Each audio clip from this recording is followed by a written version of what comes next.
Listo, ¿verdad? ¿Estamos empezando? Buenos días, buenas tardes. Bienvenidos, bienvenidas a esta segunda mesa. Estamos aquí con Marcelo, con Claudio, con Karina, que van a presentar un trabajo en la misma dinámica de la primera mesa, una participación de 20 minutos cada uno y al final abriremos un espacio para las preguntas. Vamos a empezar con el trabajo de Karina Glauberman, representante de Apola Internacional en Madrid, que lleva por título Una contribución a la desambiguación de la idea de caso en la clínica psicoanalítica. Entonces, Karina, te escuchamos. Muchas gracias. Esta presentación es la síntesis de un trabajo mayor, recoge buena parte de la interlocución que mantengo hace tiempo con Irene Kleiner y con un grupo de trabajo clínico que compartimos con Rosana Dacunto, Dorin Martínez Monroy, Margarita Toruño, Lucas Rodríguez e Ilan Kohn. Miller, la orientación hacia lo singular. De Cosas de Finura, en psicoanálisis, que recoge el seminario homónimo dictado por Miller entre los años 2008 y 2009, extraemos las siguientes citas. El verdadero psicoanálisis en el sentido de Lacan es aquel que se pone en el sendero del deseo y que apunta a aislar para cada uno su diferencia absoluta, la causa de su deseo en su singularidad, eventualmente la más contingente. El discurso analítico no reconoce otra norma más que la norma singular que se desprende de un sujeto aislado como tal de la sociedad. Hay que elegir el sujeto o la sociedad. El deseo del analista es obtener lo más singular de lo que constituye su ser, es que ustedes son capaces de ceñir, aislar lo que los diferencia como tal y de asumir, es decir, yo soy eso, que no está bien, que no es como los demás, que yo no apruebo, pero es eso. Y eso solo se obtiene, en efecto, por una ascesis, por una reducción. La diapositiva 2, Julián. Yo busco el buen uso, lo que hay de singular en cada individuo, del síntoma en tanto que es lo singular de cada uno. La singularidad es una categoría lógica, pero es también una categoría en los límites de la lógica. ¿Podemos hablar de lo singular más allá de designarlo? ¿Podemos hablar de ello? Pues como tal, lo singular no se parece a nada, existe al parecido, es decir, está fuera de lo que es común. Y el lenguaje solo dice lo que es común, con excepción del nombre propio, sin que lo propio del nombre sea una seguridad absoluta de la singularidad. Difícil ser singular, difícil hacerse conocer de este modo. El analista no es una memoria, no hace benchmarking, no compara, recibe la emergencia de lo singular. En todo caso, es lo que implica la orientación hacia lo singular. La diapositiva 3. Lo que Lacan llama síntoma es por excelencia el concepto singular, aquel que no tiene otra extensión más que el individuo. Captándolo como tal, ustedes no pueden compararlo con nada. Bajo otros puntos de vista, por supuesto, pertenece a diferentes clases, particulares, incluso universales, como Sócrates, pero lo que Lacan llama síntoma es la tautología de lo singular.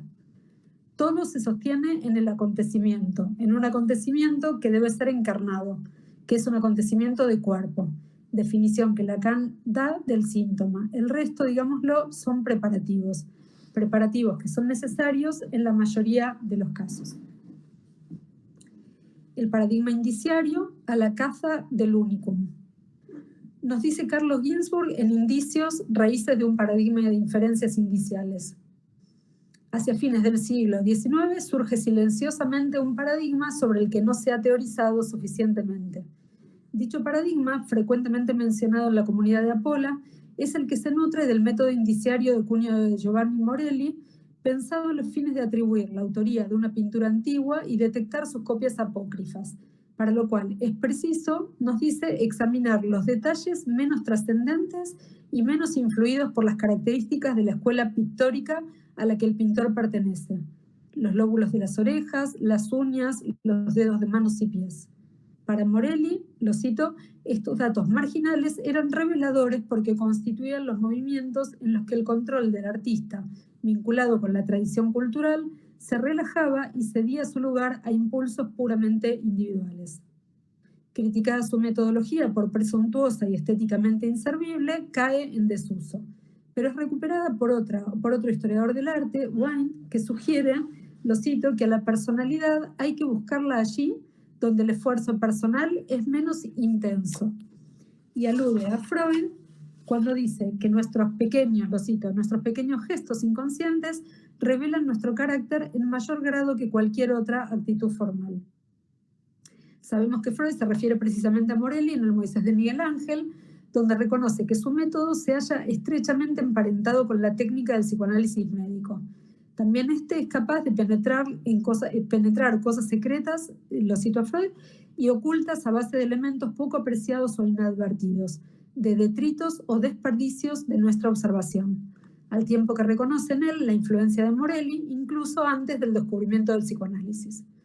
El escrito de Carlo Ginzburg es extremadamente agudo al afirmar que la experiencia del desciframiento de rastros, esencial en la caza, donde se le llama desciframiento cinegético, se traduce en términos de figuras retóricas como la parte por el todo, el efecto por la causa, reductibles todas al eje de la metonimia, con rigurosa exclusión de la metáfora, nos dice Carlo Ginzburg.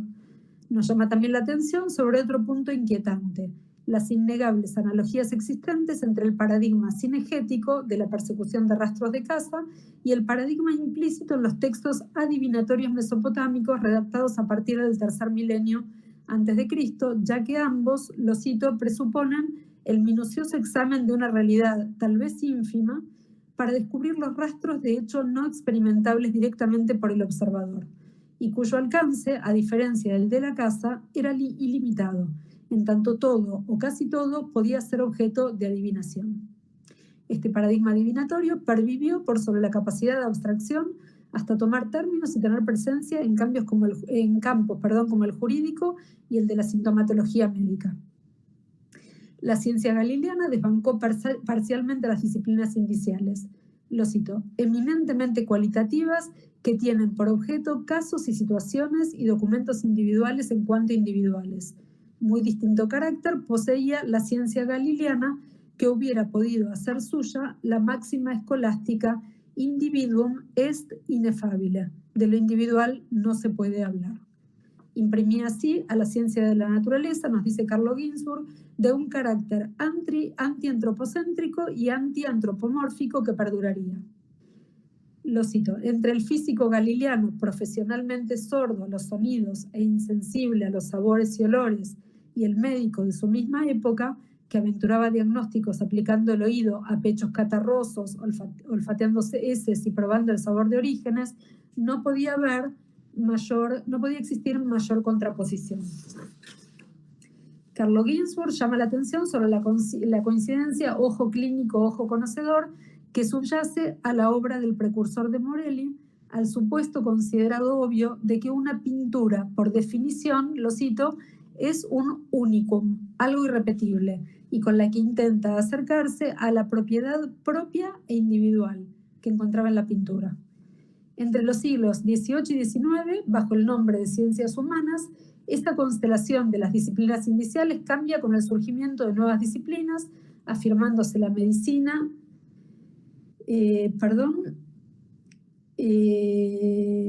y perfilándose hacia la mitad del siglo XIX un modelo anatómico y un modelo sintomático, coincidiendo con la necesidad de una tendencia al control sobre la sociedad por parte del poder estatal, utilizando la noción de individuo justamente basada en esta idea de singularidad, rasgos mínimos e involuntarios. Un nuevo acontecimiento en la estructura. En la estructura, el signo y el juego, en el discurso de las ciencias humanas de 1967, que presentamos en su valor de hito, Derrida afirma que se ha producido un acontecimiento en la historia del concepto de estructura.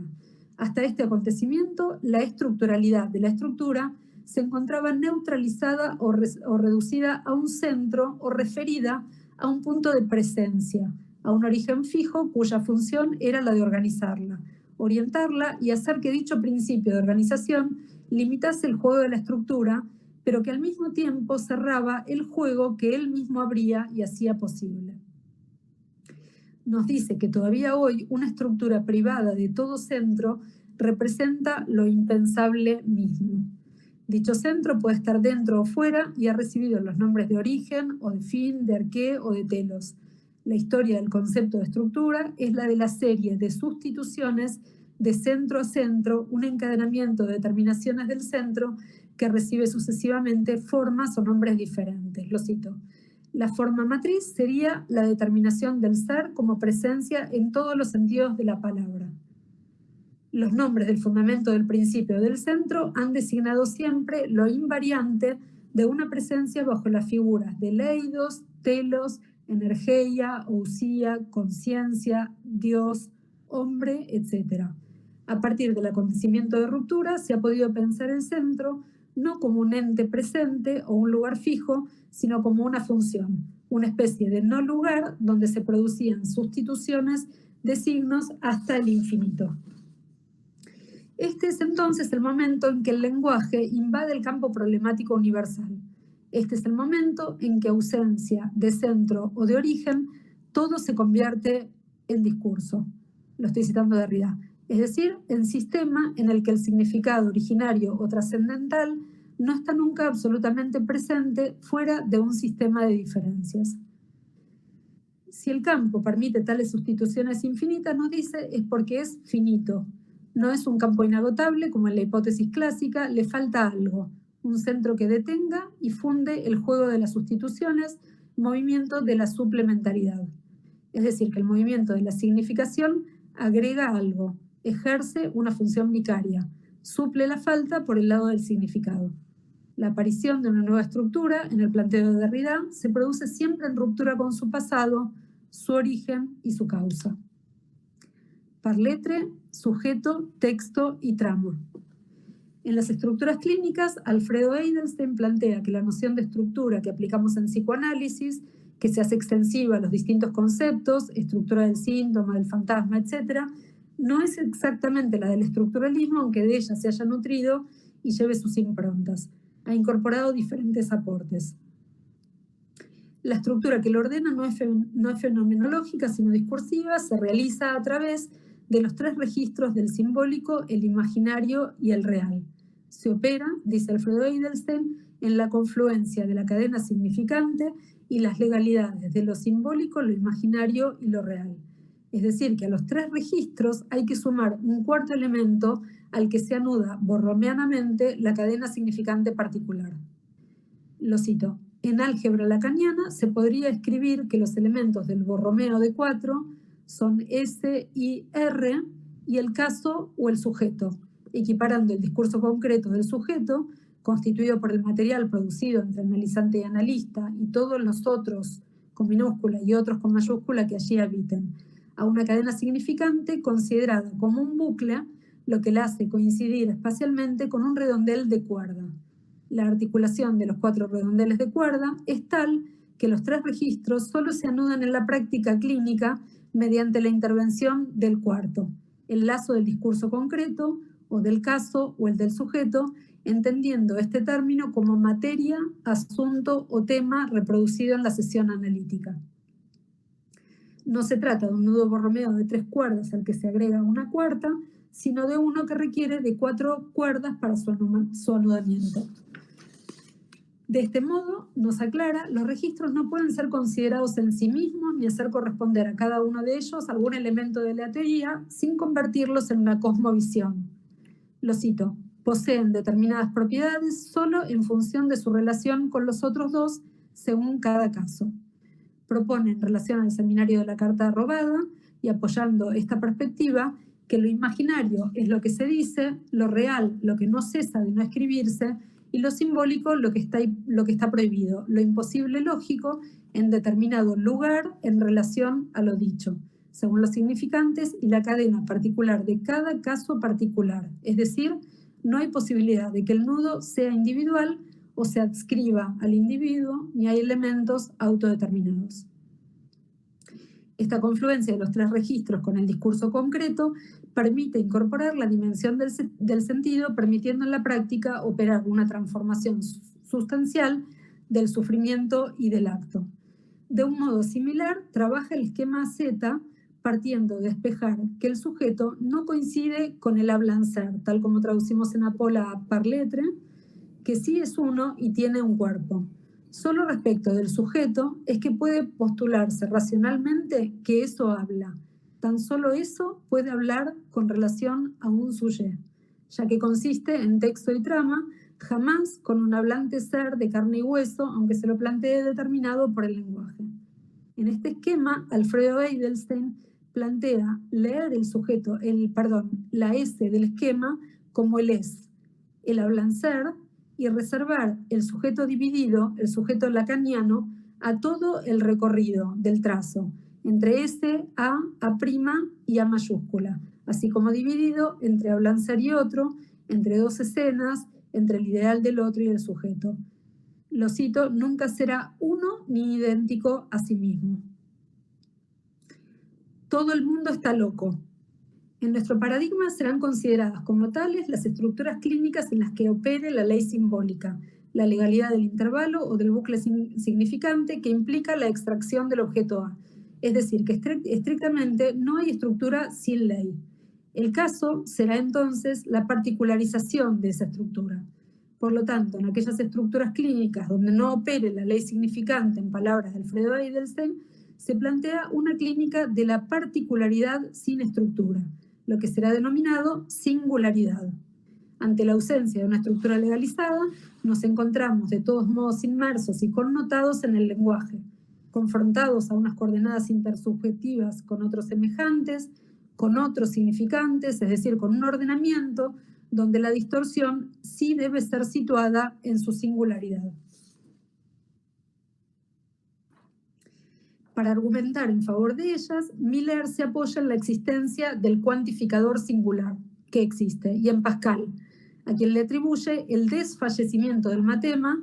Cito a Miller: la pragmática toma en el fondo el caso particular siempre con una excepción a la regla. Del planteo de Miller se desprende entonces la afirmación antes citada que atribuye a Lacan, todo el mundo está loco, y da título a su seminario anterior, verdadera conclusión lógica de su orientación hacia lo singular. Para concluir, caso. El sujeto mismo, como el síntoma y otros conceptos teóricos, no pueden ser identificados a un individuo o a la persona o a propiedades esenciales de los mismos, sino a conceptos relacionales no referidos a ninguna causa u origen, participantes de entramados simbólicos. Se hace preciso renunciar a la idea de individuo en cualquiera de sus manifestaciones en favor del parletre, hablancer, fundado en el eso habla, eso piensa en mí, en inmixción de otredad en la que la transferencia abreva. Tal como lo recoge nuestro programa de investigación, no se accede al sujeto por vía de lo singular, no es una instancia metonímica conformada por predicados o cópulas del individuo, ni como producto de un unicum, ni por la construcción de un idiolecto. No se arriba a él por las bondades de un ojo conocedor, ni por la vasta experiencia, ni por la asociación libre del analista, ni por el lapsus, ni por el acto fallido, ni por nada emparentado con las artes adivinatorias. Tampoco por el destilado de lo uno, que no es más que el acto de Lacan de convertir el significante o el enjambre significante en el elemento discreto de la lengua, enmarcado en el circuito al que está integrado, la cadena significante, tal como lo plantea en el seminario 2. El caso, entonces, es el material clínico sometido a la lectura lógica particular del sujeto, en tensión entre los elementos de la estructura significante, la manifestación particular de la estructura interpretada. Gracias.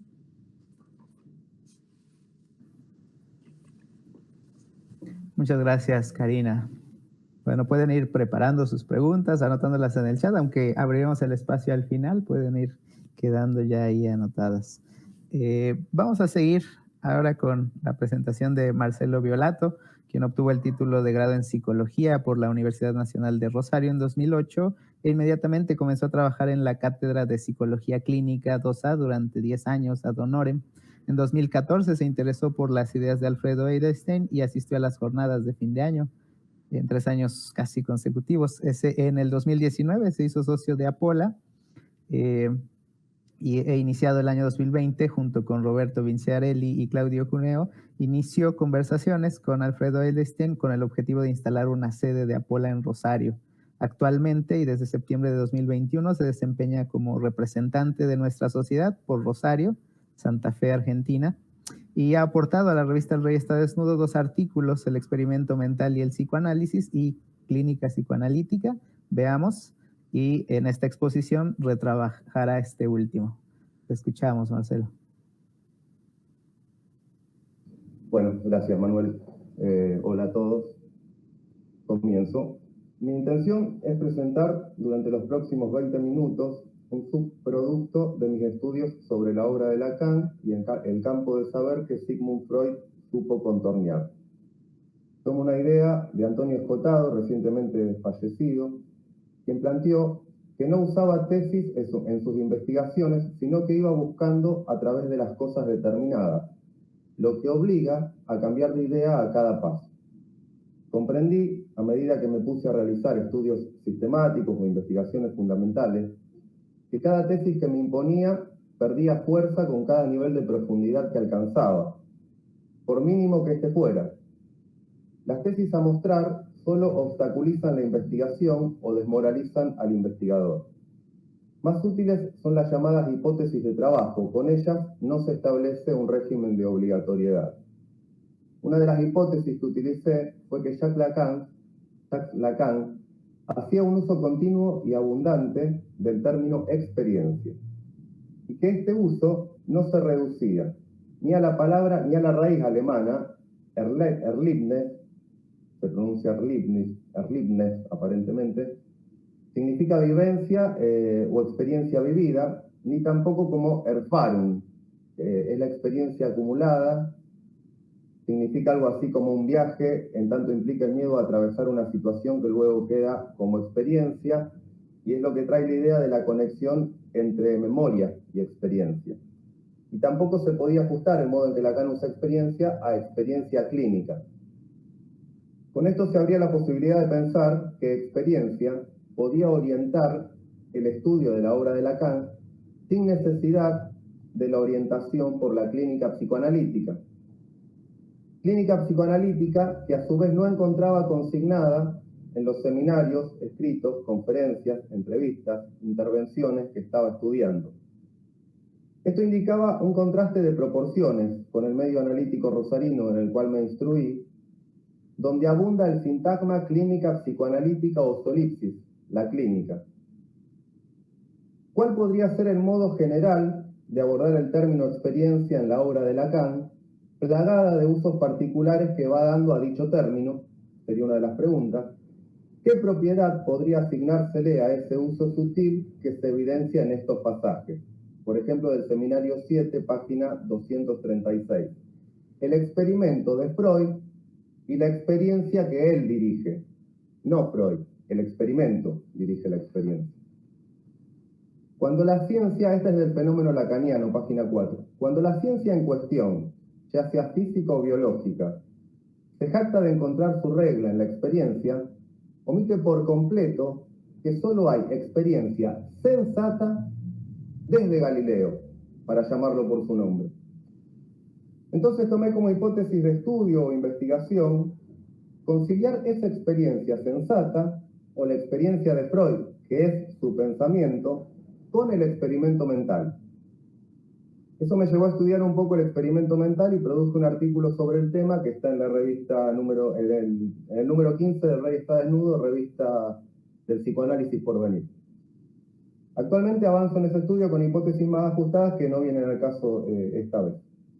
Teniendo establecido eso, me pareció necesario hacer un trabajo para separar, desambiguar, se le llamó este año, en apertura, para otro Lacan, separar el discurso de Jacques Lacan de la clínica psicoanalítica, lo que Lacan llama mi discurso. Escribí un artículo, lo presenté y sostuve durante un año con miembros y adherentes de Apola en Rosario. Y esta presentación que hago hoy es un momento más de esa tarea que implica un trabajo del estilo de mover, desplazar, correr, algo que está instalado en psicoanálisis y que orienta e induce el entendimiento de la teorización de Lacan. Es decir, la enseñanza de Lacan se malentiende por una orientación que le es ajena al núcleo firme de su programa, para usar los términos de apertura. La transmisión del psicoanálisis de los últimos 30 años se orienta hegemónicamente por la clínica psicoanalítica. Cito algunas frases de transmisores del psicoanálisis que fui anotando con el correr del tiempo. Todo lo que Freud y Lacan teorizaron lo extrajeron de su clínica. Otra. El discurso teórico de Lacan es un producto de su práctica clínica. Una de cada 3 páginas de los seminarios de Lacan hablan de clínica. Elijo el seminario 10 porque es uno de los seminarios más clínicos de Lacan. Se podría sumar como dato que la literatura psicoanalítica, libros, artículos, papers, las conferencias, las jornadas o congresos enteros, utilizan muchísimo en sus títulos el sintagma clínica psicoanalítica. Con este tipo de fraseos se hace pasar en la transmisión del psicoanálisis una orientación instituida, la orientación por la clínica psicoanalítica, instalando además la falsa idea de que es el fundamento de la teorización de Jacques Lacan. Pero hay un problema. La obra de Lacan prescinde de ese sintagma. Se podrá decir que es, como tantos otros, un problema de freudo-lacanismo o de ese retorno a Freud que tantos obstáculos genera en la comprensión de la obra de Lacan. Pero tampoco en la obra de Freud se utiliza el sintagma clínica psicoanalítica. Repasemos los datos. Sigmund Freud usa el sintagma clínica psicoanalítica nunca. 0 coincidencias arroja el buscador rastreador freudiano B minúscula .4.1. Al término clínica, a secas, clínica, lo utilizó numerosas veces, pero con muy variadas acepciones, que en realidad no son tan distintas. Historia clínica, la conocida anamnesis, observación clínica, experiencia clínica del clínico, la clínica en tanto edificio, es decir, el cemento, los ladrillos, las clasificaciones clínicas, nueva entidad clínica, etc. En todos los casos que pude revisar en una revisión al azar, porque son muchas las veces que lo usa, Sigmund Freud siempre refiere a una clínica que no se emancipa de la clínica médica, es decir, del método clínico de investigación y tratamiento. La obra de Lacan, dividida en seminarios, su único libro de 1966 escritos, agrego el libro póstumo, que es Otros escritos del establecimiento de Miller, otras conferencias, entrevistas, intervenciones, haciendo un estudio cuantitativo arroja estos resultados que pueden ser perfectibles, pero no por tanto, porque les dediqué bastante tiempo. Arroja estos resultados para clínica psicoanalítica. Ahí sí, Julián, si querés empezamos a pasar algunos gráficos, por ejemplo el 3 vendría bien. En los seminarios desde 1953 a 1980, son 27 años, lo utiliza 6 veces.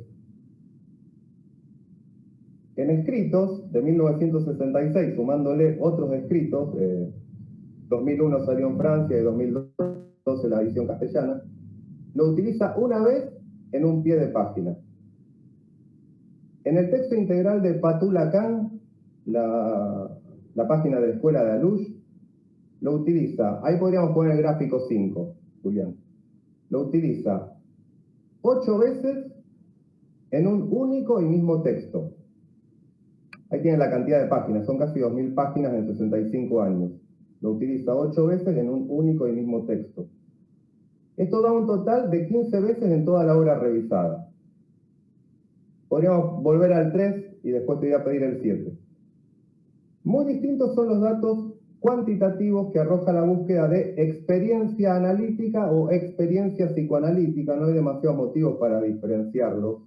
Los usa los dos de la misma manera, es decir. En los seminarios desde 1953 a 1980, experiencia psicoanalítica aparece 489 veces en el total de los seminarios. En escritos y otros escritos aparece 68 veces. En el texto integral de Patou Lacan, 179 veces. Ahí podríamos poner el gráfico 7. Esto da un total de 668 veces en toda la obra revisada. Es interesante pensar el 15 como un punto de letra de Word. el punto 15 y hacer la comparación con un punto de letra 668. Si querés ponemos el 4, así ya nos vamos adelantando en el gráfico 4. Si lo que se ponen en datos cuantitativos son ahora los términos clínica y experiencia, a seca, solamente en los seminarios, esto está chequeado solamente en los seminarios, estos son los resultados de la búsqueda, y ahí sí podríamos poner el 8, que tiene el gráfico de los números. Para clínicas secas aparece 341 veces. Para experiencia, 3.752. Un mínimo análisis que se puede hacer de estos datos es que experiencia es un concepto fundamental para el psicoanálisis de Jacques Lacan, mientras que clínica, tal como lo entienden los lacanianos, no lo es. Entonces, ¿de dónde surgió la orientación por la clínica psicoanalítica? Es una de las preguntas fundamentales de este trabajo. El último gráfico ponemos el 6, Julián, si querés ya lo dejamos y después cuando pase esto lo sacamos. Se podría estudiar mucho más en profundidad este tema, pero la respuesta que comuniqué respecto de dónde surgió la orientación por la clínica psicoanalítica, que comuniqué en ese artículo del Rey está desnudo número 17, es muy contundente y voy a retomarla para esta presentación. El artículo que habitualmente se toma para justificar la orientación por la clínica psicoanalítica está en Ornicar, la revista Ornicar, número 9, año 1977. En la revista el artículo ocupa 7 páginas. En la transcripción al formato de Patou Lacan, 5 páginas de las 2000. Es ahí donde Jacques Lacan dice 8 veces clínica psicoanalítica. Las 8 veces que en el conjunto de los textos, el conjunto de textos integral de Patou Lacan aparece, el sintagma es ahí, es en ese texto. Bueno, si querés ya prescindimos de los gráficos. Además, lo usa de un modo ambiguo y nunca dice lo que Jacques Allen Miller quiere oír. Interpreto que ya hay ahí una intencionalidad teórica y política de Miller. Política en el sentido de escuela, ¿no? Cito la pregunta que hace Miller en ese texto mencionado, que es, apertura de la sección clínica del texto. Dice Miller: todavía tengo una pregunta para hacerle que concierne a la práctica de la psicoterapia, de la que hablaremos en esta sección clínica. Recientemente, usted lanzó esta fórmula sin disimulo. La psicoterapia conduce a lo peor. Eso debería implicar que uno no puede decirse al mismo tiempo lacaniano y psicoterapeuta. Me pregunto hasta qué punto se toma eso en serio. Y a decir verdad, ¿hasta qué punto usted toma en serio eso que dijo? Y Lacan responde de un modo lacónico: dije eso con seriedad. Miller repregunta: ¿las psicoterapias no valen la pena? Y Lacan sentencia: es cierto, no vale la pena terapiar lo psíquico. También Freud pensaba así. Pensaba que no hacía falta apresurarse a curar. No se trata de sugerir ni de convencer. Este intercambio se dio entonces en 1977. Ahora situémonos en 1983, a mitad de año, y en Buenos Aires. Miller expuso ahí una idea que introdujo ya en Caracas en 1980, que desarrolló en un curso de 1981-82 en París, y que instaló en Buenos Aires casi como una aplicación, como una app, junto a Éric Laurent. El texto establecido por Juan Carlos Guindart se titula Jacques Alain Miller, dos dimensiones clínicas, síntoma y fantasma, Diana Rabinovich, la teoría del yo, en la obra de Jacques Lacan. Edita Fundación del Campo Freudiano en Argentina. La propuesta de orientación para el psicoanálisis que ahí ensaya Miller es opuesta a la propuesta de Jacques Lacan en acto de fundación de la Escuela Freudiana de París, que después al final disuelve Lacan. Este es el planteo de Miller en Buenos Aires, 1983. Yo tomo 3 párrafos, hay bastantes más, pero tomo estos 3.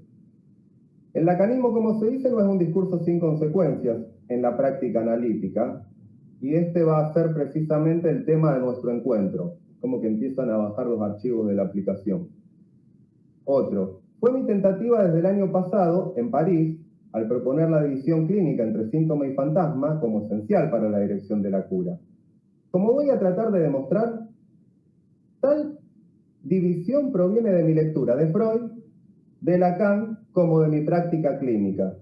Siguen bajando los archivos. Esta es la más contundente y la más larga. Recientemente salió en Francia un libro que pretende presentar en 2 tomos toda la historia del psicoanálisis a través del mundo, país por país.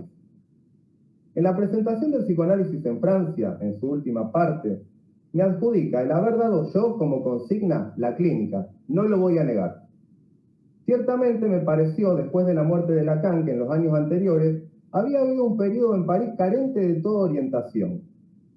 Un periodo de la escuela freudiana de París, en la que no se sabía cómo dar pie con bola con la enseñanza de Lacan.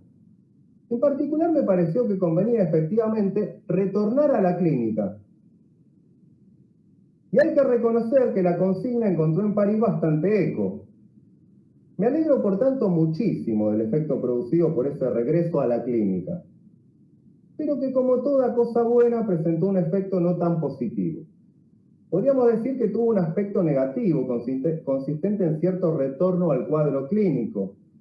O sea, el retorno a algo que por lo general es olvidar, como lo hace la psiquiatría y la psicología, que el analista también está en el cuadro y que además pinta el cuadro. Ya con esto se finalizó la bajada de la aplicación, está completa, porque dijo cuadro, y el analista está en el cuadro.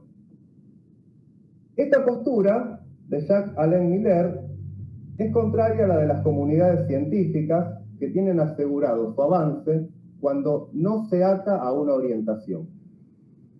Cuando no dar pie con bola es condición de posibilidad para el avance científico. Se trata de metodología de escuela. Y la metodología de Jacques Lacan no se orienta por la clínica, pero la de Miller sí.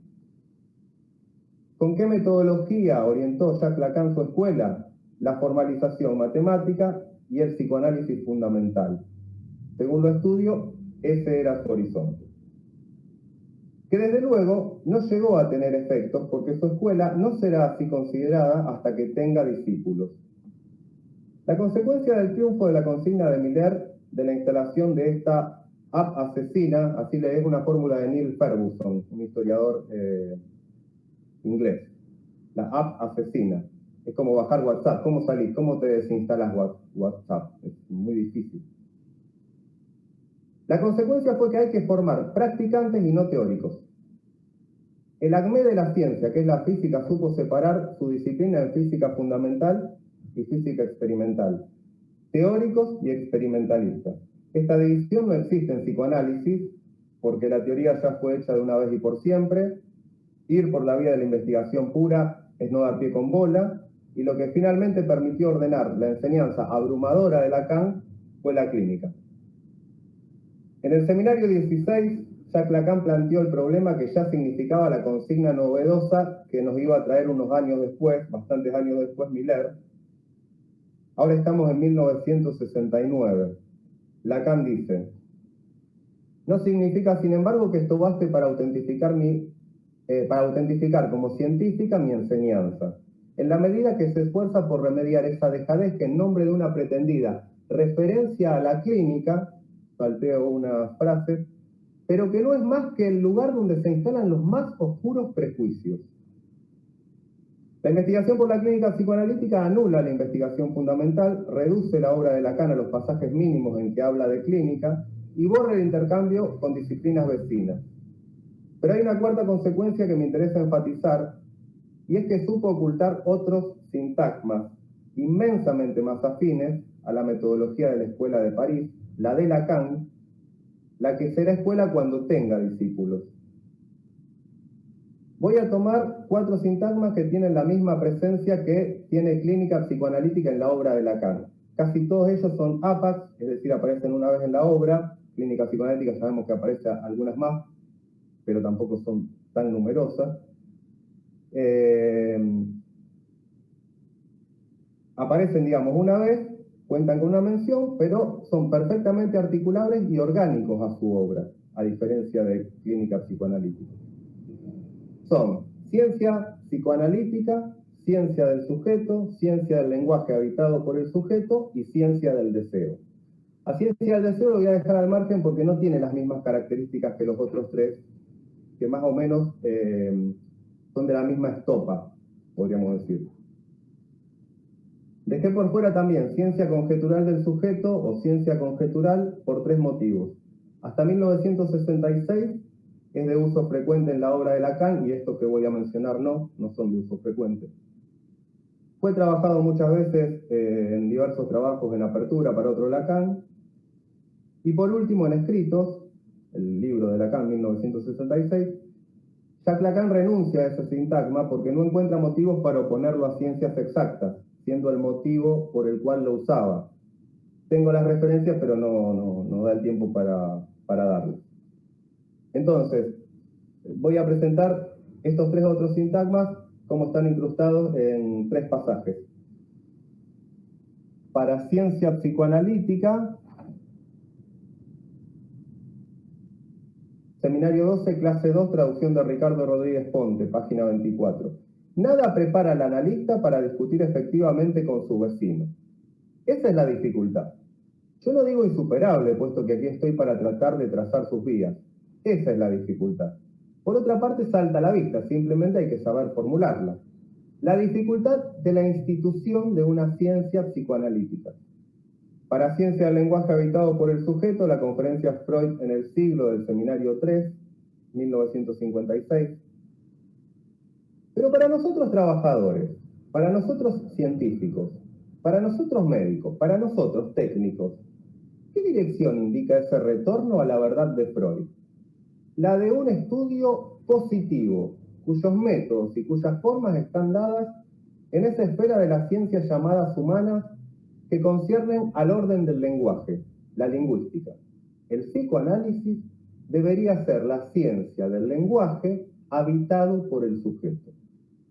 La última para ciencia del sujeto, en la entrevista con Pierre D., también las traducciones de Ricardo Rodríguez Ponte, dice Lacan: Descartes constituyó la física del movimiento desembarazándola del ímpetu. Hoy tenemos que desembarazarnos de la ilusión de la autonomía del sujeto si queremos construir la ciencia del sujeto. Para finalizar esta exposición quiero dejar planteada esta pregunta. Luego de lo expresado, ¿podría incluirse la clínica psicoanalítica? Es una pregunta puertas adentro de nuestra sociedad. ¿Podría incluirse la clínica psicoanalítica como el apócrifo número 19 de la lista de apócrifos confeccionada por Alfredo Eidelstein? Y si no, ¿cuáles serían los argumentos? Y si quieren ahora sí para finalizar, una frase polémica o provocadora y un tanto atolondrada, habría que revisarla bien. La clínica psicoanalítica ni es clínica ni es psicoanálisis. Bueno, eso es todo. Así es. Muy bien, muchas gracias. Queda ahí pendiente esto, espero, para el final, para las preguntas, los comentarios. Vamos a continuar. Ahora escucharemos el trabajo de Claudio Pascucci, médico psiquiatra, psicoanalista, miembro de Apola La Plata. Él es autor del libro Las tres instancias de Freud y los tres registros de Lacan, razones de una discontinuidad entre ambas teorías, publicado en 2021 en la editorial Prometeo. Escuchamos. Bueno, buenos días. Julián, si te parece la primera imagen, si puede ser. Bueno, este trabajo que voy a leer lo leo de entrada, cualquier cosa después en las preguntas me detengo a responder. El presente trabajo de investigación se propone analizar la dimensión ética de la experiencia psicoanalítica a partir del estudio del nudo conformado por las nociones de real, la cosa y la acción moral, tal como es desarrollado por Lacan en el Seminario 7, La ética del psicoanálisis, en el periodo de su enseñanza de 1959 a 1960. Ya me voy a fundar sobre ese seminario. El mismo se encuentra enmarcado en una investigación más extensa que se lleva a cabo desde principio de año sobre la ética, tomando como eje de estudio, por un lado, la articulación conformada entre las nociones de acción moral, el bien, el placer y lo real, a través de un análisis histórico y filosófico, y por el otro, la relación existente entre la concepción del nombre del Padre y la cuestión del fantasma como otro eje de la investigación, que en el seminario 7 está bastante presente estos temas que estoy trayendo. En la primera clase del seminario, Lacan analiza la dimensión ética de la experiencia psicoanalítica tomando un concepto proveniente de la filosofía, que es la cosa, con mayúscula, el Das Ding, ¿no? Y lo presenta bajo el título La introducción de la cosa. Dichas clases forman parte de un programa que se despliega a lo largo del seminario con el propósito de rectificar las desviaciones producidas en el psicoanálisis, tanto en su dirección como en su objetivo, en un momento histórico y filosófico de revolución intelectual en un París de mediados del siglo pasado, donde paradójicamente se revelaba una moral tan estricta introducida en el psicoanálisis por los mismos analistas que estaban en el culmen del movimiento intelectual. En este sentido, Lacan no deja de denunciar a lo largo del seminario lo que llama la alteración de las definiciones fundamentales del psicoanálisis y la domesticación del accionar del analista. Como contrapunto, también tomaremos algunas referencias lacanianas, en especial de la obra de Miller, sobre su concepción de lo real, que Miller deduce del seminario de la ética.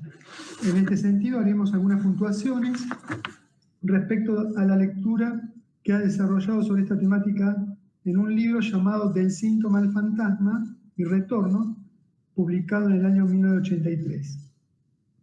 La elección de este texto se fundamenta en el retorno a la clínica que Miller propone sobre el seminario de la ética, argumentando que el seminario de la ética es un seminario clínico, con el objeto de situar un otro Lacan que se desprende de una concepción de lo real que, según sus palabras, el propio Lacan no ha logrado vislumbrar las consecuencias de sus propias articulaciones. En efecto, Miller plantea su tesis de jerarquizar lo real con respecto a los otros dos registros, simbólico e imaginario, proponiendo que no todo es significante en psicoanálisis y que la dimensión ética debe tener en su mira un real prediscursivo, primordial, mudo y definido por él como fuera de significante, entre guioncitos.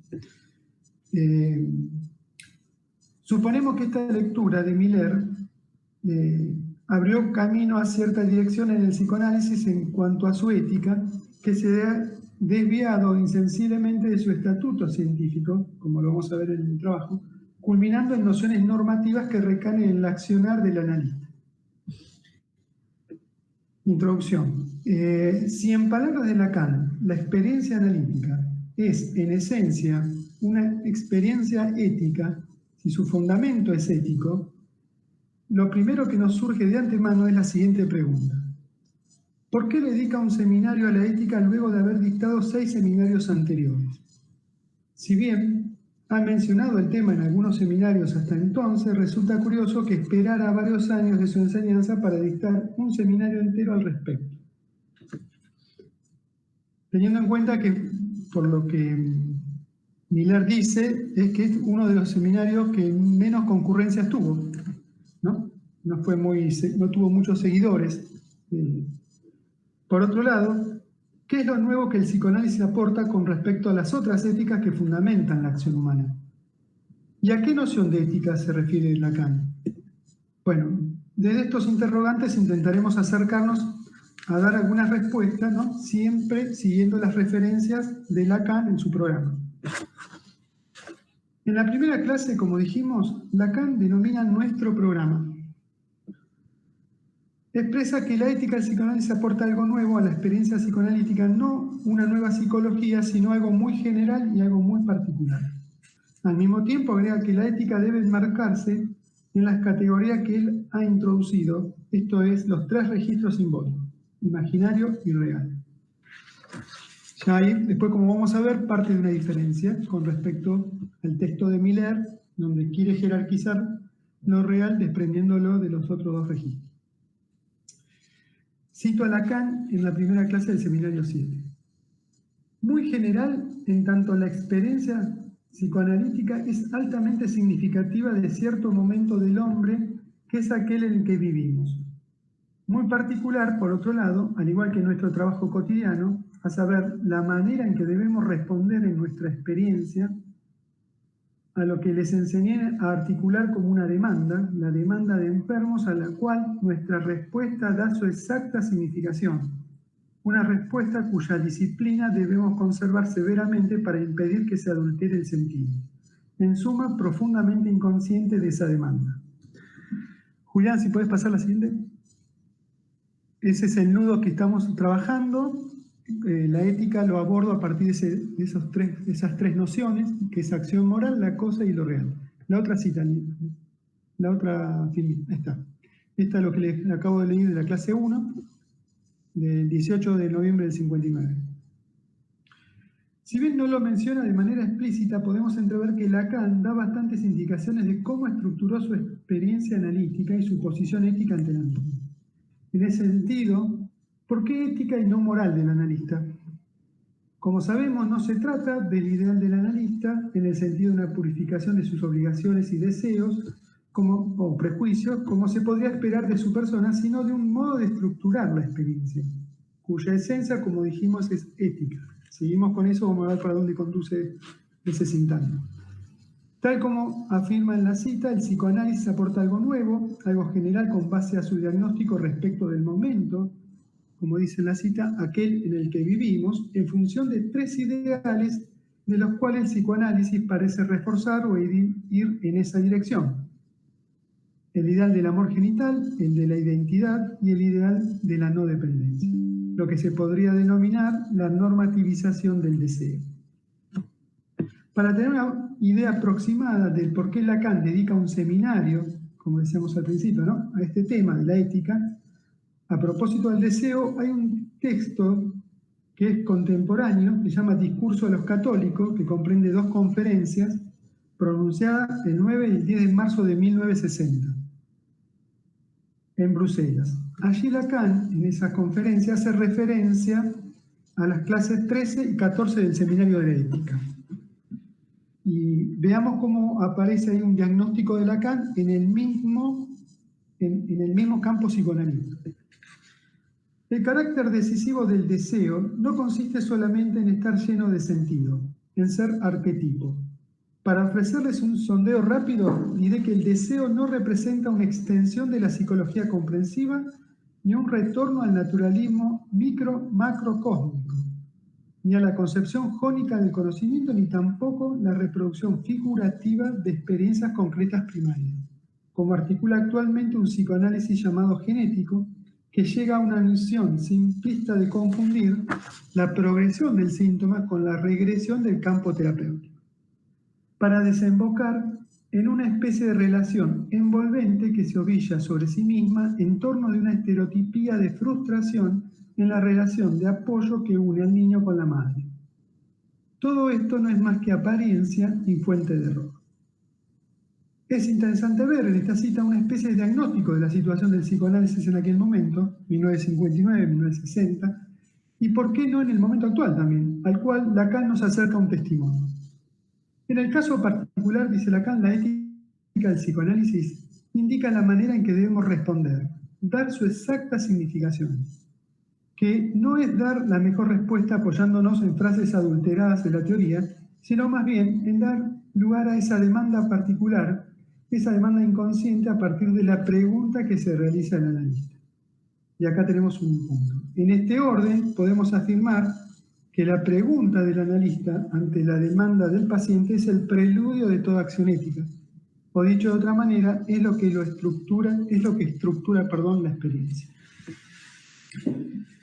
Si bien a lo largo del seminario sobre la ética, Lacan ensaya diversas definiciones de ética, todas ellas vinculadas con el nudo problemático conformado por la acción moral, ¿no?, el bien y el placer, una merece destacarse por dar cuenta de su lugar fundamental en la praxis psicoanalítica y que estaría vinculada, como veremos, a ciertas definiciones de lo real. En la clase 24 del 6 de julio de 1960, Lacan dice, cito, la ética consiste esencialmente, siempre hay que volver a partir de las definiciones. Julián, perdón, la próxima, a ver si está en la... Ahí está. Así les facilito la lectura. La ética consiste, esencialmente, siempre hay que volver a partir de las definiciones, en un juicio sobre nuestra acción, haciendo la salvedad de que solo tiene alcance en la medida que la acción implicada en ella también entraña o supuestamente entraña un juicio, incluso implícito. La presencia de juicio de los dos lados es esencial a la estructura. Si hay una ética del psicoanálisis, la pregunta lo formula claramente, es en la medida en que de alguna manera, por mínima que sea, el análisis aporta algo que se plantea como medida de nuestra acción. ¿Qué quiere decir esto, medida de nuestra acción? Tiene que ver, como veremos más adelante, con la idea de una hipótesis o cálculo con relación al deseo del analizante. Parafraseando a Lacan, la hipótesis freudiana del inconsciente supone que la acción del hombre, ya sea esta sana, enferma, normal o mórbida, tiene un sentido oculto al que se puede llegar.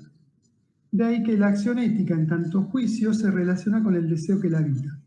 Por otro lado, Lacan anuncia que hay que partir de definiciones, eso que está entre guioncitos, es decir, partir de nociones, conceptos, articulaciones lógicas y no de la experiencia del analista. Y esto es quizás otra manera de decir que la medida de nuestra acción, que es la medida de nuestra acción ética, entraña un juicio o cálculo como en cualquier campo de la ciencia. Acción moral, que es uno de los conceptos que trae Lacan en el Seminario 7. Como mencionamos, el juicio tiene que ver con la ética. Con respecto a la noción de acción, la literatura freudiana aporta el término alemán agieren, que significa actuar, que se diferencia en términos de descarga de cantidad o afecto. Dice Lacan, la acción tiene que ver con un actuar entendido como Mittel zur Reproduktion von Lust. Es una frase en alemán que significa medio de reproducción del deseo. ¿De qué? Dice Lacan. Freud nos da el ejemplo de la crisis de llanto de las histéricas. Dice, en el caso de las histéricas, de la crisis de llanto, todo está calculado, reglado como anclado en el de andere. En el otro, con mayúscula prehistórico, inolvidable que nadie nunca más alcanzará después. En este punto, Lacan establece una vuelta más que el fundamento de la acción moral que se encuentra anclado en el otro se relaciona en la obra de Freud con la intervención del principio de realidad a partir de las diferenciaciones entre el concepto de descarga y la acción. Digo que da una vuelta más porque la lectura que hace Lacan del ángulo freudiano, que es el proyecto freudiano. En el artículo Formulaciones sobre los dos principios del crecer psíquico de Freud de 1911, Lacan lo cita en el Seminario 7, dice, en lugar de la represión, dice Freud, que excluía de la investidura algunas de las representaciones emergentes por generadora de displacer, surgió el fallo imparcial, le hace fallo como juicio, que decidiría si una representación determinada era verdadera o falsa, vale decir, si estaba o no en consonancia con la realidad. Y lo hacía por comparación con las huellas anémicas de la realidad. La descarga motriz, que durante el imperio del principio de placer había servido para aligerar de aumento de estímulo al aparato anímico y desempeñaba esta tarea mediante inervaciones enviadas al interior del cuerpo, mímica, exteriorizaciones de afecto, recibió ahora una función nueva, pues se la usó para alterar la realidad con arreglo a fines. Se mudó en acción. En este orden de ideas podemos pensar que la acción moral o el acto es el resultado de la relación dialéctica entre el principio del placer que tiende a la descarga y el principio de realidad que lleva a la acción motriz, una acción que se encuentra anclada en el campo del otro. Vuelvo a repetir que es una lectura que hace Lacan, que no está en Freud, si lo leemos a la letra de Freud no está así tan claramente. Lacan apunta que la ética tiene que ver más con el principio de realidad que con el principio de placer. Por otro lado, vimos que Lacan plantea al respecto que toda acción desde el punto de vista de la ética entraña un juicio subyacente sobre aquello que se desea.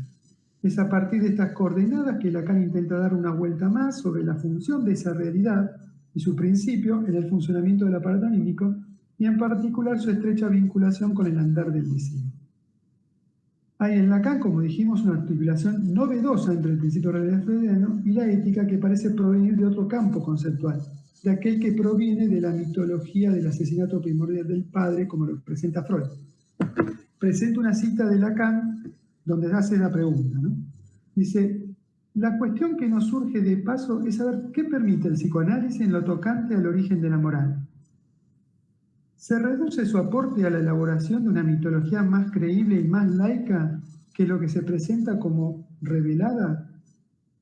Freud parte de una mitología reconstruida en tótem y tabú, aquella que nace de la experiencia del asesinato primordial del padre, de lo que se engendra y de lo que se encadena a ella. En suma, todo eso se limita a la génesis del superyo como la génesis de la instancia moral. En esta cita, parece indicar Lacan que la ética del psicoanálisis, entendida como acción moral, no se reduce únicamente a la introducción de un mito que explique la génesis de la moral o de los mandamientos, ¿no? Que son por suerte mandamientos de la palabra, dice Lacan, sino que parece indicar que la ética está vinculada con ese más allá que el principio de realidad nos conduce. En este más allá del principio de realidad está el campo de Das Ding, el otro concepto que Lacan anuda, ¿no?, con la acción moral y lo real. Allí donde tiene lugar el andar del deseo y, como lo veremos más adelante, da cuenta de la función que tiene el Das Ding con respecto a lo real y la acción moral. En este sentido podemos pensar que la acción moral, a cuyo umbral, dice Lacan, el análisis arriba, cuenta entre sus elementos con una representación de deseo, y es por este motivo que fuera del ámbito desiderativo, de ese rodeo por el cual gravita el significante, no podríamos hablar del moral. O sea, acá la acción moral está ligada con, como lo dice Lacan, con la gravitación significante alrededor, ¿no?, de lo que trasunta el andar del sujeto. Como dijimos hasta ahora, Lacan apunta la mira de la acción ética hacia lo real.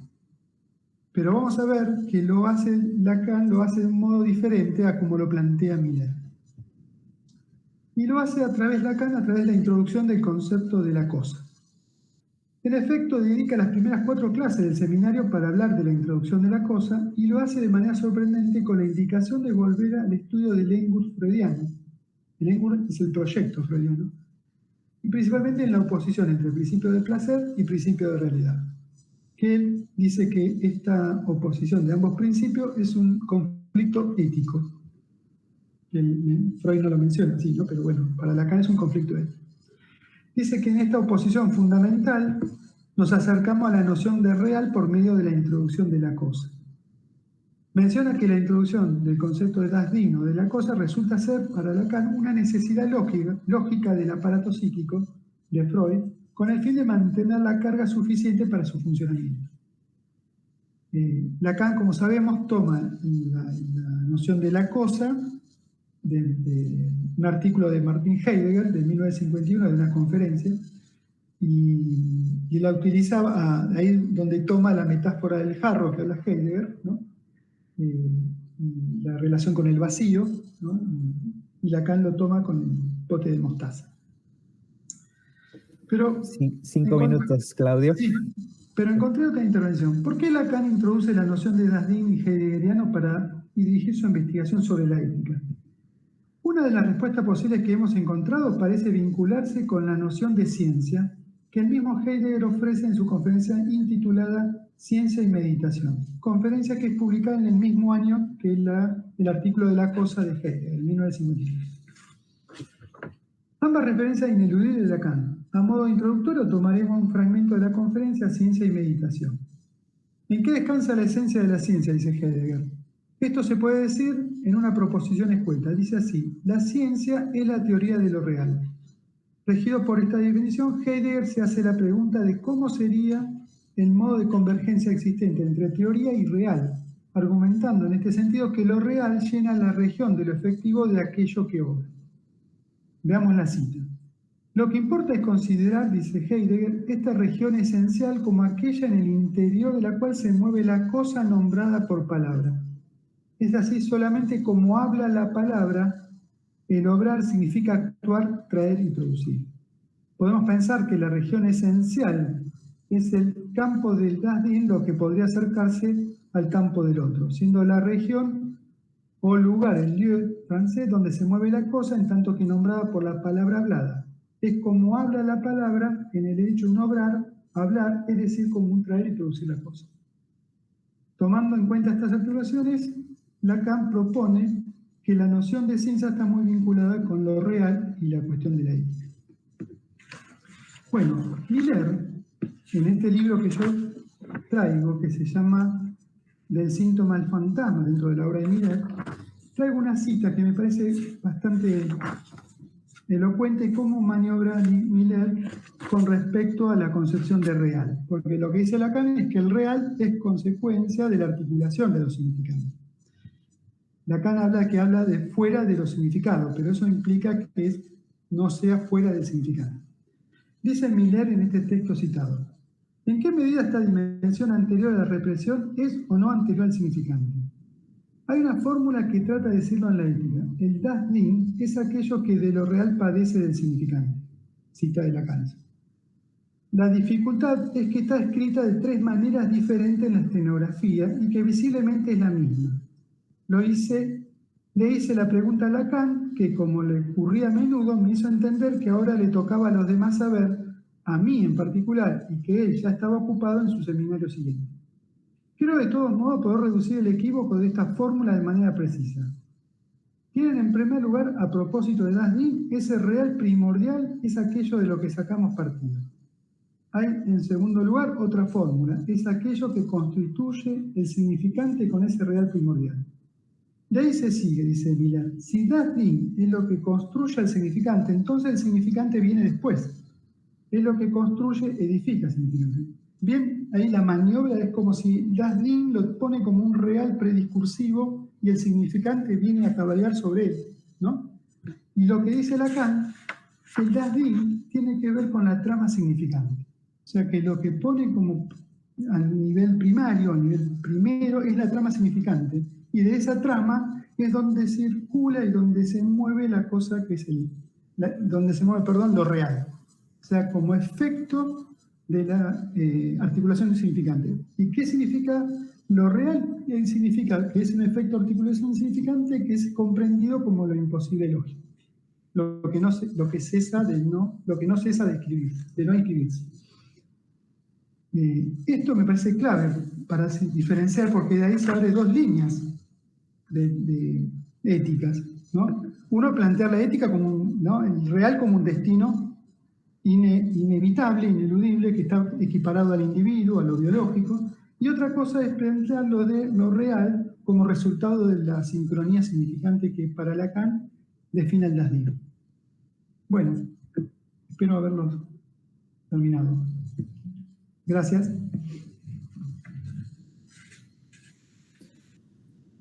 Bien, muchas gracias, Claudio. Bueno, ahí tenemos estas tres participaciones que desde diferentes ángulos, ¿no?, nos muestran aspectos problemáticos o generan preguntas, me parece, sobre nuestro quehacer y sus desvíos también, ¿no? Vamos a ver si hay preguntas de los participantes, ¿no?, de quienes están observándonos por YouTube. Hay un poquito de desfase, me parece, entre la sesión de Meet y cómo se va transmitiendo en YouTube, así que podemos esperar un poco estas preguntas.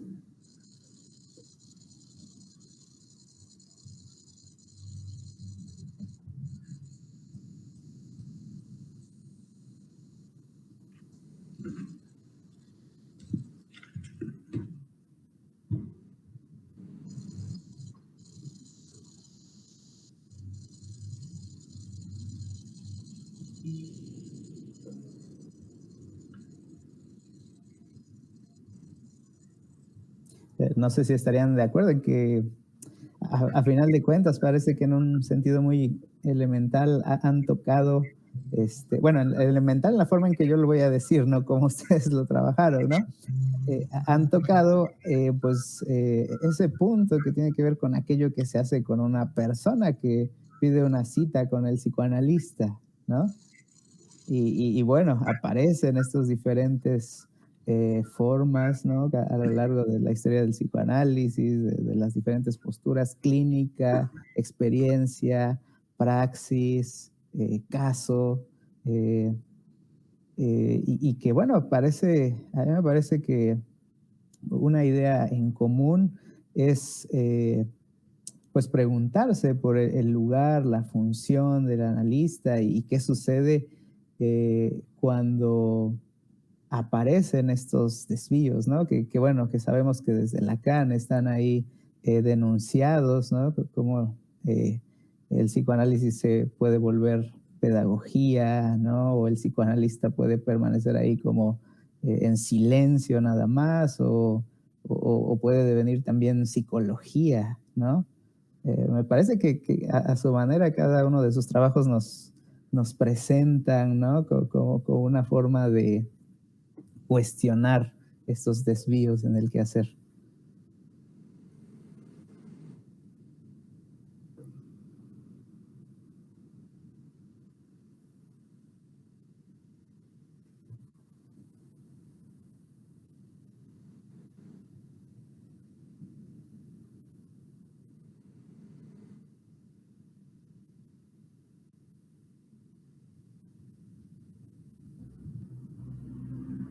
Marcelo, no sé si querías aprovechar para decir algo más acerca de tu cierre, ¿no? De tu última frase.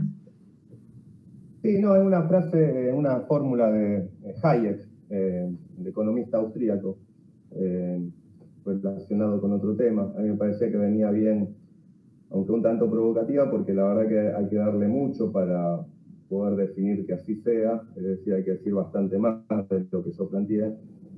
Pero me parece que se podría arribar a esa definición en algún momento, no solo siguiendo a Lacan a la letra, es decir, no solo buscando eso en Lacan, sino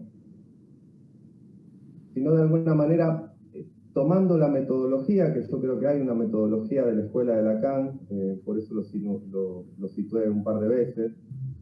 Me parece que hay una metodología de la escuela de Lacan que no continuó. Así todo, en la Asociación Mundial de Psicoanálisis toman el texto de acto de fundación de Lacan, donde él separa en secciones de psicoanálisis puro, sección de clínica médica, psicoanálisis aplicado y recensión del campo freudiano. La Asociación Mundial de Psicoanálisis basa en eso prácticamente su programa y desde mi punto de vista solamente papel pintado, digamos, no hacen nada de eso. Y en parte por esa orientación que le dio Miller con los suyos, con Éric Lorán, etcétera, que le dio en esos años que yo situaba, en 1980, 81, 82 y 83 en Buenos Aires. Ese texto que establece INDART, que tiene un texto de Diana Rabinovich y el primero es de Miller, el de Miller es categórico en ese sentido. Yo jugaba un poco con esa idea de aplicación o de app, pero me parece que efectivamente fue así, porque ahí se pueden leer todos los trazos. Yo estuve en una cátedra de clínica psicoanalítica mucho tiempo, que estaba al mando de Pablo Sopke, que no era precisamente un milleriano, sino podríamos decir todo lo contrario, pero que los trazos se pueden encontrar en ese texto de Miller. Entonces eso es muy llamativo, el hecho de que el analista esté en el cuadro, ¿no? Porque en un punto me parece que no se podría reducir a eso la ignición de otredad de la que se habla en apertura. Porque el analista está en el cuadro y pinta el cuadro junto con el paciente, etc., ¿no? Me parece que si se reduce a eso, va por mal camino el concepto de ignición, ¿no? Pero bueno, es un tema que a mí me resulta complicado. Yo simplemente lo encontré, yo no lo quería encontrar, pero no tuve otra que como que encontrármelo en algún momento que estaba estudiando otro tema. Y me parece que se sostiene bien, por eso me interesaba compartirlo con ustedes para que justamente puedan presentarme objeciones, si a alguno se le ocurría, digamos, porque siempre es nutritivo eso, porque cuando uno estudia solo puede caer en esas imperfecciones, digamos, de creer que ya no hay nada más que eso cierra, ¿no? Pues. Bien, tenemos una pregunta de Aide Montesano para Karina. Dice, si consideramos que el método indiciario se apoya en la huella como dato preexistente a la interpretación de la obra, ¿sería otra de las diferencias con la lógica significante para pensar el caso? al menos desde la lógica temporal, dice, línea de tiempo versus bucle significante. No estoy pudiendo leer la pregunta de Aide, pero sí, me parece que se opone completamente. La verdad que había desarrollado mucho más toda la cuestión del método indiciario y todas las consecuencias que tiene incluso hasta el día de hoy, ¿no? En la interpretación de Miller, de la clínica, etcétera, pero bueno, no hay tiempo no ha habido tiempo para desarrollarla y si no tenía que saltear todo el desarrollo un poco que atañe a nuestro propio paradigma. Pero bueno, sería cuestión, se lo podría enviar a Aide, pero me parece que son paradigmas opuestos, ¿no? No sé si entendí bien la pregunta. Bien. Tenemos también un comentario de Alfredo Edelstein. Dice, es notable lo potente que son las lecturas sincrónicas y estructurales de la enseñanza de Lacan y la obra de Freud, y en relación a otros autores. Los tres trabajos prosperaron en lecturas articuladas y no en detalles signos.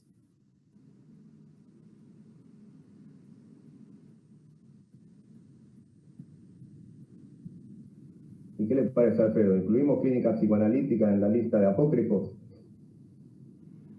Buena pregunta. Le devolvemos la pregunta. Sí, va de vuelta.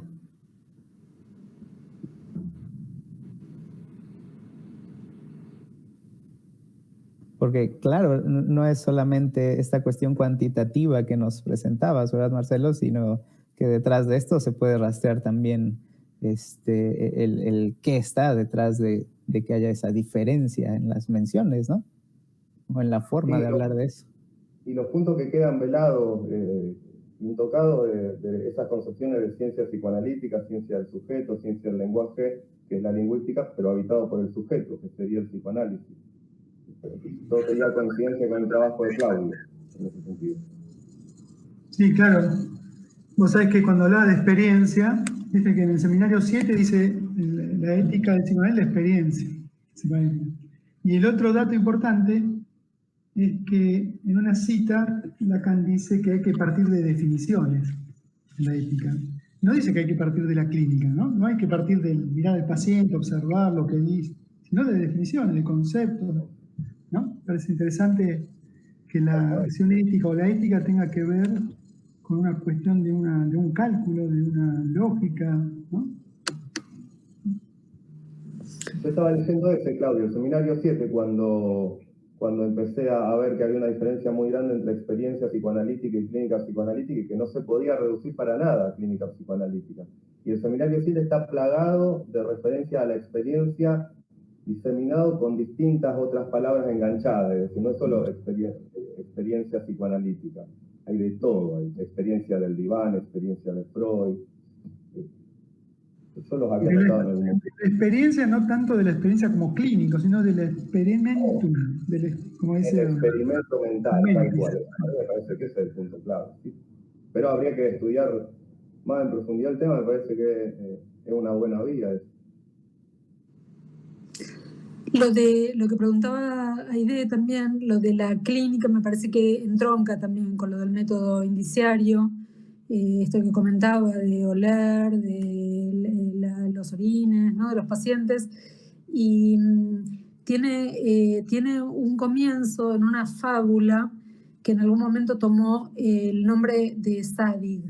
Y esa misma fábula, Darwin en un momento dado lo convirtió en parte de su método, en esos mismos términos, y es notable que Miller ha llamado a su movimiento, a un movimiento político que creó hace unos años, del que estamos un poco enterados, lo ha llamado también Zadig, ¿no? O sea, que me parece que esta cuestión de la clínica, en los términos en los que la planteaba Marcelo y en los que lo plantea Carlo Ginzburg con lo del método indiciario, abreva todo de la misma raíz, ¿no? Pero llega hasta nuestros días.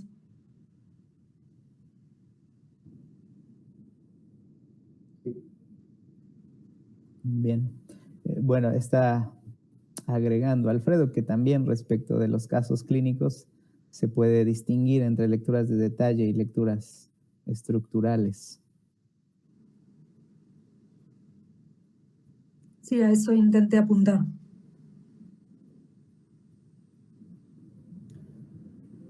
Bueno, pues creo que no hay más preguntas. No sé si quieren cerrar con algún comentario,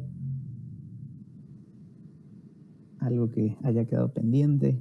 Ah, bueno, eso, sumándome a lo que decía Karina y Alfredo, que me parece que se está perdiendo por esa línea hegemónica como el mainstream, le llaman los economistas, ¿no? La tendencia, la línea general. Me parece que se está perdiendo tanto la parte de ciencia psicoanalítica como la parte de clínica en el sentido de psicoanálisis aplicado.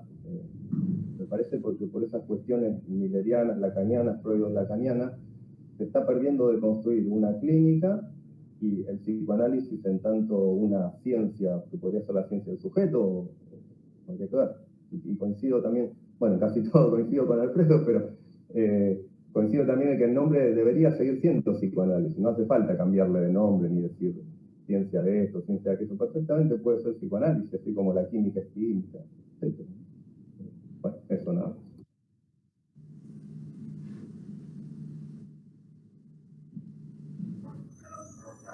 ¿Alguna otra cosa? Bien, pues vamos a cerrar. Trabajos muy interesantes. Creo que sí, precisamente, ¿no? Esa potencia de esta forma de lectura hace que caigan, ¿no? Esos desvíos que quizá desde otra postura u otra forma de abordar estas lecturas y trabajar a estos autores no son tan evidentes, ¿no? Celebro la articulación de los tres trabajos. Me parece, no sé si está hecho Parece que se pusieron de tendenciosamente, acuerdo. ¿no? Ajá, muy bueno.